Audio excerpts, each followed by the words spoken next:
Muri ubu buzima bwacu tubayemo bwa buri munsi hari abantu batanu tuba dukeneye kubana nabo, kandi abo bantu baba bafite uruhare rufatika mu mibereho yacu. Uyu ntago ari umubare rero w'abantu muri rusange, ahubwo ni umubare w'abantu bafite imyitwarire kuri wowe ikenewe, kandi iyo myitwarire ushobora kuyibona mu muntu umwe, babiri cyangwa batatu cyangwa se banarenga batanu. Ariko abo bantu uko tugiye kubareba ari batanu, urabakeneye cyangwa se uzanabakenera muri ubu buzima tubayemo bwa buri munsi.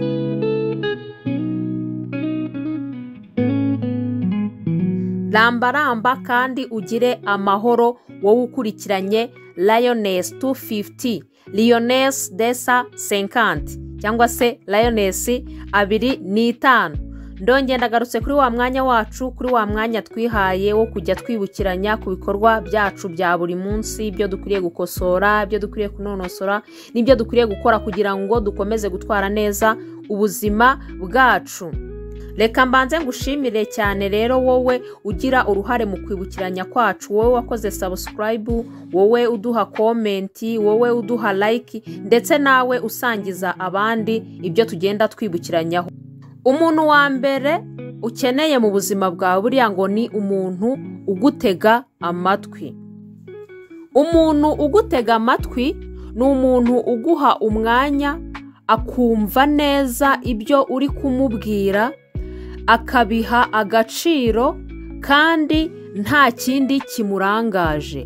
Muri iki gihe rero, muri iyi minsi abantu bari gushakisha ubuzima, abantu barangajwe n'ibirangaza byinshi hirya no hino bituma batabona umwanya wo kugira ngo baganire, umwe atega amatwi undi. Rero umuntu ugutega amatwi uramukeneye mu buzima bwawe. Nibe hari uwo ufite, ugomba kumufata ukamugumana, ntukwiriye kumurekura kuko agufitiye akamaro kanini. Ngira ngo nawe uri kunyumva bijya bikubaho ko ufite nk'ibintu bikuremereye, uri gutekereza byinshi. Iyo rero ubonye umuntu ubiganiriza ukabona akumva, bigenda bigabanuka, bigenda bishira. Niba ari ibibazo ufite bikagenda bishira.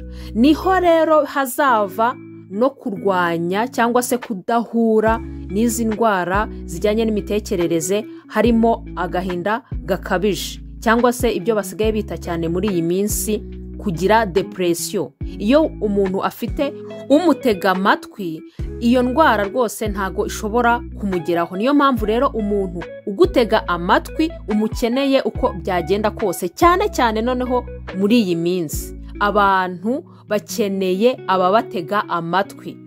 Ariko ubu wazakora akantu ko kujya nanjye mbatega amatwi ra ubishyire muri comment niba ubona gakenewe, niba ubona koko nanjye naba umuntu washobora gutega amatwi abandi. Umuntu wa kabiri ngo ukeneye mu buzima bwawe ni umuntu ukwizereramo. Umuntu ukwizereramo bivuga umuntu ukubonamo ubunyangamugayo, ukubonamo ubushobozi cyangwa ubunararibonye mu byo ukora. Uwo muntu rero ukwizereramo, uwo muntu ukubonamo ibyo byose, ukubonamo ubwo bushobozi, nawe ni umuntu ukenewe cyane mu buzima bwawe. Kubera iki? Kubera ko iyo uri gukora uzi ko wizewe, uzi ko hari umuntu ukwizeye mu byo urimo, uwo nguwo azagutera imbaraga zo gukomeza gukora bya bindi. Ahanini kubera yuko uwo muntu aba anakubonamo ubunyangamugayo, ibyo nibyo bikomeza kugutera imbaraga ndetse no kudateshuka ngo ube wakora nabi. Umuntu rero ukwizereramo, nawe iyo umufite biguha imbaraga zo gukora ibyiza, biguha imbaraga zo kutamutenguha kuko aba ahari. Ariko mu gihe adahari uzikorera ibyo wishakiye, ntago uzaba ufite izo mbaraga ze z'uwo muntu zizagutera gukora ibyiza. uwo muntu rero urumva ko ari umuntu ukenewe, cyangwa se umuntu ufite iyo myitwarire kuri wowe, urumva ko ari umuntu ukenewe ugutera gukora ndetse no gutera intambwe mu byo urimo ugana mu byiza, kuko ntago wagana mu bibi uzi ko ari umuntu ukwizereramo ko uri gukora neza, waguhaye icyizere kiwe. Ni imbaraga rero aba ari kugutera mu buzima bwawe. Umuntu wa gatatu ngo ukeneye mu buzima bwawe ni umuntu ukubwiza ukuri, ariko ukuri kumwe kuryana, wa wundi ukubwiza 8 Ubundi muri ubu buzima busanzwe abantu benshi batinya kuvuga ibintu, cyane cyane iyo ari ibintu bibi, batinya kubivuga kugira ngo abandi wenda batabafata nabi, batumva ko ari umuntu mubi, mbese akibombarika akamwitwararikaho, akanga mbese kumubwira ikintu kiri bumukomeretse cyangwa se ikintu kimukomereye. Ibyo ngibyo abantu babikora akenshi bagamije ngo kutiteranya. Se atarembye bizaturukaho da, ubu namuturuka hehe se, nabimubwira gute? Mbese umuntu akagira iyo mbogamizi yo kuvuga ati ntiteranya na kanaka mubwiye ibi ngibi, kandi wenda ari amafuti. Bya bindi bavuga mu Kinyarwanda ngo usenya urwiwe umutiza umuhoro, ariko mu by'ukuri ntago byagakwiriye. Usenya urwe ntago wagakwiriye kumutiza umuhoro, ahubwo wagakwiriye kuwumwaka. Ariko abantu benshi barawumutiza, bamutiza umurindi kugira ngo akomeze arusenye, aho kugira ngo bamwake uwo muhoro. Rero niba ufite umuntu uzakubwiza ukuri, uzakwaka uwo muhoro wo gusenya urwawe, uwo ni umuntu ukenewe mu buzima bwawe, kuko azakubuza gukora ibibi, kubera ko we atagutinya, kubera yuko we ntacyo ari kugucaho, akubwiza ukuri atitaye ko uri bumwange, atitaye ko abandi bari buvuge baturiya yabaye gute, atitaye ko wowe uri bumufate nabi, atitaye uburyo uri bumwitwareho. Uwo nguwo ahubwo azagukiza mu buryo bumwe cyangwa se ubundi. Umuntu rero ukubwiza 8 umuntu ukubwiza ukuri kumwe kuri bunakurye wowe nyiri ukukubwirwa, arakenewe. Uwo ni umuntu ukenewe mu buzima bwawe bwa buri munsi. Nibe hari uwo ufite, ahubwo uwo nguwo ujye umwumva ibyo akubwiye, kuko muri ubu buzima ubusanzwe twigira mu makosa tuba twakoze. Iyo wakosheje ufata isomo, n'abantu babi baza mu buzima bwacu badusigira amasomo y'ubuzima. Nicyo gitandukanya ubuzima n'amasomo asanzwe yo ku ishuri, ngo ubuzima burabanza bukaduha ikizamini, ubundi tukabona kubona amasomo. Rero umuntu ukubwira ukuri ni umuntu uba uguhaye ikizamini, ukuramo isomo ry'uko ugomba kubaho. Urumva ko rero umuntu ukubwiza ukuri kumwe kuryana, umuntu ukubwiza 8 nawe ari umuntu ukenewe mu buzima bwawe.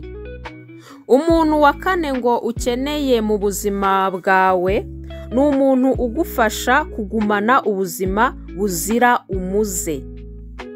Ubundi nk'uko tubizi, ibyo dukora byose tubikora kubera dufite amagara mazima.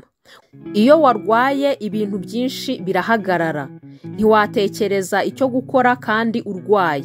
Ako kazi kawe kaguha amafaranga, kaguha ibyo ushaka, ntago wagakora kandi urwaye. Mu Kinyarwanda ngira ngo baranabivuga neza ko haguma amagara, ibindi ni ibishakwa.